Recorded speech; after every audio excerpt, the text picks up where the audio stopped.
Buat kelebihan dari kita menggunakan metode hidroponik sendiri itu Ya. sebenarnya banyak sih. Nah, salah satunya itu kayak dengan cara semisalkan kita pengen menanam nih di rumah, tapi kita nggak punya space yang cukup kayak gitu, yang luas, itu bisa pakai hidroponik karena hidroponik itu kayak nggak membutuhkan space yang luas gitu. Terus juga dengan menggunakan metode hidroponik itu kita nggak harus nyiramin setiap hari kayak gitu.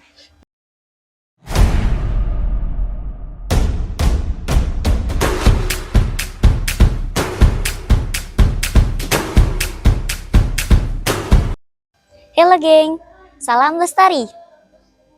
Kembali lagi bersama Obama, obrolan bareng Mapakti.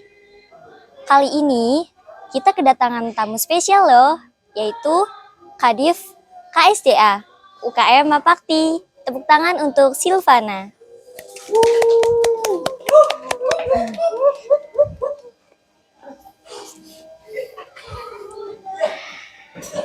Mbak, aku mau tanya nih seputar KSDA. Dari yang pertama dulu tuh, KSDA itu apa sih?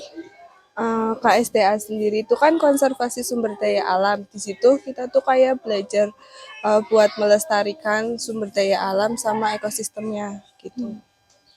Terus di dalam KSDA itu ada apa aja sih, Mbak?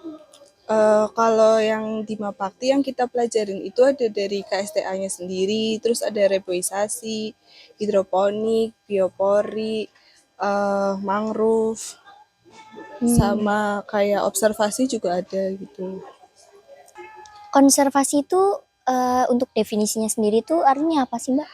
Buat konservasi sendiri itu definisinya itu kayak cara kita untuk apa ya, meneliti kayak gitu, kayak keadaan yang ada kayak gitu kayak gimana. Kalau kegiatan yang ada di dalam KSDA di UKM Mapakti itu contohnya apa saja, Mbak? Kegiatan yang di sini ya, itu tuh kayak ada contohnya kita bikin hidroponik kayak gitu, itu kayak agendanya di sini. Terus juga ada kegiatan kayak one day no plastik, terus juga ada kayak kegiatan kita kayak bikin pembibitan dari yang kebetulan di sini kita bikinnya dari mangrove. Terus juga kayak ada kegiatan mancing. Terus habis itu kayak ada kegiatan yang baru mau kita laksanain tapi belum sempet, yaitu kayak mau bikin biopori.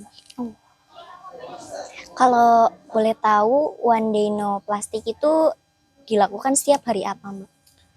One day no plastik di sini tuh kayak dilakuin tuh di hari Senin. Jadi kayak setiap hari Senin itu kayak nggak boleh bawa plastik kayak gitu. Terus juga intinya kalau misalkan ada yang bawa plastik itu kayak kena denda gitu loh, kena sanksi. Cuma di hari Senin kah atau di hari-hari lain juga? Kebetulan cuma di hari Senin. One Day No Plastik itu cuma berlaku di sini kah atau di rumah juga sih, Mbak? Buat one day no plastik sendiri itu kebetulan di sini tuh kayak baru diterapin di base camp aja selama kita di base camp. Tapi semisalkan kayak punya inisiatif sendiri gitu ya di rumah buat mengurangi sampah plastik itu lebih bagus sih, dan kayak nggak harus kayak cuma pas di jadwal one day no plastik, sebenarnya kayak kesadaran diri kita sendiri aja gitu. Oh iya, tadi kita sempat bicara tentang hidroponik juga ya, Mbak. Untuk definisi hidroponik sendiri itu apa sih, Mbak? Dan bagaimana caranya gitu?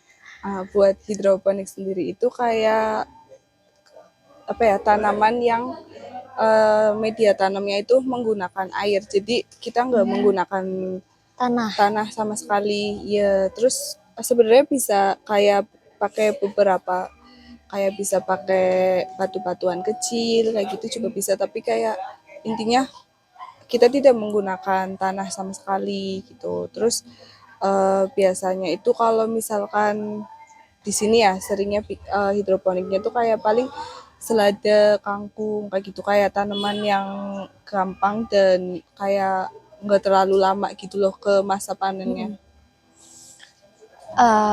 Barangkali teman-teman semua penasaran nih, Mbak. Apakah semua tanaman itu bisa ditanam dengan metode hidroponik? Sebenarnya nggak bisa semua tanaman sih ditanam di hidroponik, kayak cuma beberapa tanaman aja. Cuma sebenarnya banyak juga yang bisa dipakai dengan metode hidroponik. Contohnya apa aja nih Mbak? Contohnya kayak sayuran tuh banyak, kayak kangkung, selada, terus juga kayak tomat-tomatan kayak gitu. Terus juga cabai bisa. Terus kayak sebenarnya kalau dari buah juga kayak stroberi, melon kayak gitu tuh bisa. Oh iya, aku penasaran sih Mbak. Di Mapakti ini pernah nggak sih kayak mencoba menanam dengan metode hidroponik gitu? Iya, di sini tuh emang ada agenda buat apa ya namanya? Buat menanam hidroponik kayak gitu. Terus apa ya kayak kadang sampai kalau semisalkan habis panen tuh kita masak sendiri kayak gitu Wah, buat keren. makan bareng-bareng. Kita break azan dulu ya teman-teman. Kita kembali lagi ya teman-teman. Mbak Sim, aku mau nanya nih. Hidroponik itu kan bisa dikatakan unik gitu ya, karena tidak menanam di media tanah gitu. Apakah hidroponik itu memiliki kelebihan tersendiri dari cara menanam pada umumnya gitu? Buat kelebihan dari kita menggunakan metode hidroponik sendiri itu Ya. sebenarnya banyak sih. Nah, salah satunya itu kayak dengan cara semisalkan kita pengen menanam nih di rumah, tapi kita nggak punya space yang cukup kayak gitu, yang luas, itu bisa pakai hidroponik karena hidroponik itu kayak nggak membutuhkan space yang luas gitu. Terus juga dengan menggunakan metode hidroponik itu kita nggak harus nyiramin setiap hari kayak gitu, bisa 2 hari sekali kayak gitu. Terus juga kayak dari kesehatan si tanamannya juga lebih sehat gitu, soalnya kayak lebih terhindar dari adanya bakteri. Terus juga apa ya dari tanaman hidroponik sendiri itu nilai jualnya itu lebih tinggi. Jadi kayak apa ya lebih di pasaran emang belum terlalu banyak sih, cuma kayak sekarang tuh hidroponik sendiri tuh udah mulai dikenal sama masyarakat. Dan hidroponik itu kan menanamnya berarti di air gitu, Mbak. Jadi dari hidroponik sendiri kan kayak ada beberapa media tanamnya juga ya, kayak contohnya itu bisa dari rockwool, terus hidroton, terus juga bisa dari kerikil, kapas, kayak gitu. Terus banyak media tanam yang lainnya juga, cuma kayak lebih ke apa ya, kita nanam di media tanam itu cuma harus tetap kayak kena air kayak gitu loh si itunya, Si media tanamannya. tanamnya. Oh ya, apakah ada jenis air khusus yang digunakan dalam hidroponik, Mbak? Sebenarnya buat air sendiri tuh kita pakai air dari keran biasa kayak gitu nggak apa-apa sih. Cuma kalau mau kayak yang lebih bagus gitu ya, itu tuh bisa dari kita pakai air hujan, terus juga bisa pakai air AC kayak gitu. Oh, air limbah AC gitu. Mm-mm. Jadi hidroponik itu kan tadi kan metode menanam dengan menggunakan air gitu lah ya Mbak, sederhananya. Eh, dalam hidroponik ini ataukah kita menanam hanya dengan air, benar-benar air doang, atau ada campuran lain sih Mbak? Ya di hidroponik sendiri tuh kita menggunakan campuran nutrisi di airnya kayak gitu. Nah, nutrisinya sendiri itu kayak macam-macam, bisa apa ya kayak kita menggunakan AB mix, kalau enggak kayak nutrisi dari bahan-bahan yang alami kayak gitu juga bisa. Kita pindah materi nih ya teman-teman. Tadi dari Mbak Sim sendiri sudah menyebutkan dalam KSTA di Mapakti ini ada yang namanya materi tentang reboisasi ya Mbak. Reboisasi itu apa sih Mbak, dan penerapannya di UKM Mapakti ini apa? Untuk reboisasi sendiri itu kan pasti teman-teman udah tahu ya, kayak menanam kembali hutan yang gundul. Nah, habis itu buat apa ya pengaplikasiannya di Mapakti itu kita alhamdulillahnya setiap tahun tuh mengadakan penanaman. Kayak tahun ini kan kemarin kita habis mengadakan penanaman ya. Kebetulan kemarin kita menanam pohon cemara laut. Nah, terus pas tahun kemarin juga kita menanam tapi di dataran tinggi. Gitu.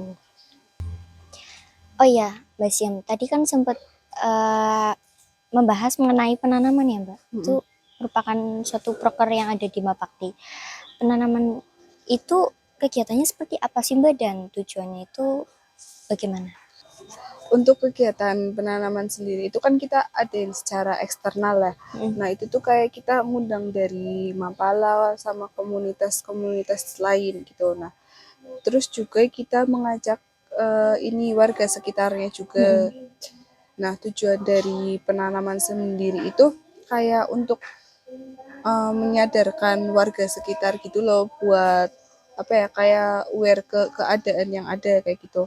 Terus juga dari tempat yang kita pilih untuk penanaman sendiri kan kayak apa ya, tempat-tempat yang emang kita udah survei dan kayaknya emang di sini nih perlu kayak gitu. Kayak pas kemarin penanaman kan kan kemarin kita di ini ya, di tepi pantai. Nah itu tuh juga kayak lebih ke biar menjaga si ini pas saat kayak airnya naik, itu tuh nggak banyak ini loh tanah yang ke bawah kayak gitu. Terus juga yang pas tahun kemarin kan kita penanaman tuh di ini ya, dataran tinggi. Itu juga kenapa kita milih penanaman di dataran tinggi, karena kayak di sana tuh sering longsor kayak gitu. Terus juga daerahnya kan deket sama pemukiman warga ya, jadi kayak kita merasa perlu buat ditanamin gitu. Oh iya, Mbak, setelah melakukan penanaman itu ada tindak lanjutnya atau cuma nanam aja gitu sih, Mbak? Karena kan banyak kemungkinan nih yang terjadi pada si pohon itu, apakah dia bakal hidup atau mati nantinya gitu. Dari kita tuh ada tindakan lain tidak gitu?